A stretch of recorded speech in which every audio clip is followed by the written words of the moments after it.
Yo les gars, aujourd'hui je vais vous présenter l'un des modes les plus utiles de Minecraft. Un mode qui rajoute un sac à dos, et oui. Plus besoin de coffre, plus besoin d'ender chest, enfin presque. Aujourd'hui je vais vous présenter ce mode qui comporte quand même son lot de défauts, donc veuillez bien écouter cette vidéo. Je vais vous montrer quels sont ses principaux atouts, ses principaux défauts, mais aussi comment l'installer. Donc on est parti pour 5 minutes d'explication sur ce mode. Donc ce mode il s'appelle tout simplement Sophisticate Backpack, un truc comme ça. Je vous mets l'image ici devant vous, comme ça vous avez bien le nom entier. En fait c'est un mode qui tout simplement rajoute des sacs à dos avec des upgrades, avec plein d'autres choses. Donc on va commencer par la base. Déjà, comment construire ce sac à dos? Tout simplement il vous faut du fil et du cuir. Je crois que c'est 4 fils, 4 cuirs.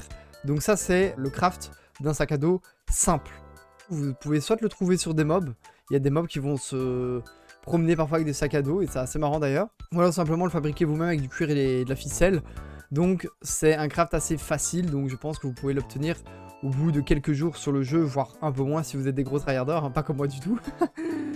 Mais bon voilà. Ensuite, qu'est-ce qu'on peut retrouver dans ce sac à dos? C'est tout simplement plus de slots de rangement. Vous allez voir que vous avez déjà, je pense, un demi-inventaire en plus, voire un peu plus je pense. Mais ça vous rajoute déjà pas mal de place en plus, alors que ça c'est le tier 1. Sans upgrade, sans rien du tout sur ce sac. Donc ça c'est quand même incroyable. Parce qu'après on va justement parler des upgrades et tout ça. Et pour moi c'est pas forcément quelque chose de positif à ce mode. Vous allez voir pourquoi. Mais avant ça j'aimerais bien peut-être vous parler des différents sacs à dos qu'il y a. Parce que je vous ai présenté le sac à dos basique. Mais on a le sac à dos en cuir. On a le sac à dos en argent. En fer pardon. En diamant, en netherite, en émeraude. Enfin... Vous avez compris tous les matériaux du jeu principaux comme émeraude, diamant, fer, tout ça. Vous allez pouvoir du coup améliorer vos sacs à dos dans ce matériel là. Qu'est-ce que ça va faire concrètement? Ça va faire que ça ajoutera plus de place d'inventaire, de rangement. Par exemple si vous le mettez en fer, bah, je crois que c'est tout un inventaire entier, voire plus. Si vous le mettez en diamant c'est encore plus. Si vous le mettez en netherite, vous imaginez que là l'espace pour ranger, vous en avez bien assez. Il y a différents types de sacs à dos avec différents types de matériaux. Que vous pouvez bien évidemment tout crafter, ça y a pas de souci. Et ensuite, maintenant on va vraiment parler des upgrades. Les upgrades ça sert à quoi? Je crois que c'est l'un des éléments clés du mode. Je m'explique, en gros vous allez pouvoir par exemple avoir une upgrade aimant. C'est simple, en gros, tous les items qui vont être à vos alentours vont pouvoir être directement récupérés dans le sac à dos. On a aussi un upgrade qui s'appelle poubelle, qui supprime directement tous les objets un peu inutile de votre sac à dos directement sans que vous ayez besoin de le faire. On a aussi l'upgrade auto smelt. Comme son nom l'indique, si vous n'êtes pas bilingue, c'est qu'en fait il cuit tout simplement tous vos aliments, tous vos minerais automatiquement. C'est-à-dire que vous allez mettre du fer, il va le transformer en fer forgé. Vous mettez de la viande de porc cru, ça va devenir de la viande de porc cuite. Je trouve que c'est vraiment un peu cheaté, mais bon voilà. Aussi vous avez l'upgrade qui s'appelle filtre.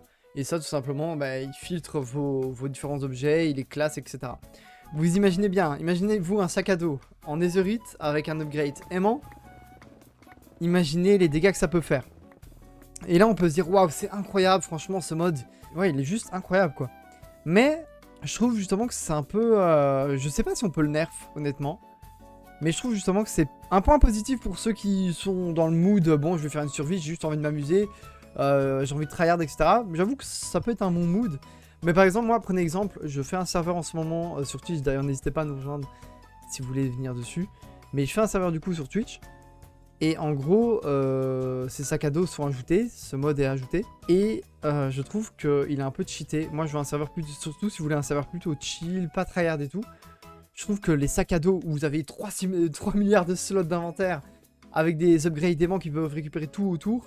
Et en plus, ce que je n'ai pas dit, c'est vrai que je n'ai pas dit, il y a aussi un upgrade qui permet de pouvoir accumuler les blocs. C'est-à-dire que vous voyez un stack dans Minecraft c'est 64. Mais là par exemple vous pouvez en avoir plus d'une centaine dans un même stack. C'est-à-dire que en plus d'avoir énormément de slots d'inventaire, votre sac à dos va pouvoir contenir par exemple 250 blocs dans le même slot. C'est juste n'importe quoi. C'est juste n'importe quoi, c'est vraiment cheaté. Mais bon voilà. C'est bien si vous voulez une survie genre un peu... où vous vous en foutez que ce soit réaliste, ou vous vous en foutez, vous voulez pas trop que ce soit chill, ça c'est vraiment pas mal. Par contre pour les gens qui voudraient une survie plutôt chill, sans tryhard, sans quoi, parce qu'on sait toujours, vous avez toujours des potes qui aiment bien tryharder, et mettre 3 milliards de trucs, avoir tout optimisé, etc. Je trouve que c'est pas un si bon élément. Après moi j'ai vraiment le point de vue du mec qui fait des serveurs chill quoi. Encore une fois, c'est pour la plupart des gens c'est un point positif. Mais je tenais quand même à le souligner, je trouvais que c'est important.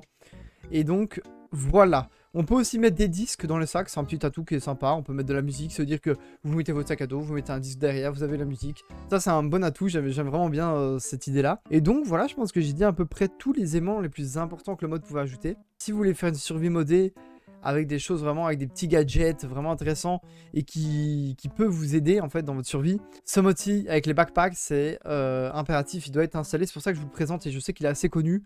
Mais le mode n'est pas forcément ultra bien présenté, on vous le met, on dit ah, vous pensez qu'il n'y a que des sacs à dos basiques, ben non en fait il y a encore plus que ça, il y a des upgrades, vous pouvez l'améliorer en diamant etc. Et ça on vous le dit pas forcément, à part si vous lisez bien le mode, sur CurseForge par exemple. Et justement comment l'installer, la manière la plus facile d'installer ce mode, c'est en allant sur CurseForge et de vous créer un mode pack et de mettre le mode dans n'importe quelle version que vous voulez, parce que le mode propose quasiment déjà toutes les nouvelles versions, c'est sûr, même les anciennes, et voire encore les plus anciennes. Donc peu importe la version de votre survie, il y a de très grandes chances que le mode soit là, donc ça c'est assez simple. Donc vous créez un mode pack. Moi j'ai un tuto comment bien utiliser CurseForge si jamais vous ne savez pas comment utiliser CurseForge, que je vous mets en description. Vous créez un mode pack, vous installez le mode à l'intérieur et normalement peu importe la version. Je pense que j'ai tout dit, j'espère en tout cas que cette vidéo vous aura un peu aidé et vous aurez un peu compris comment fonctionne ce mode.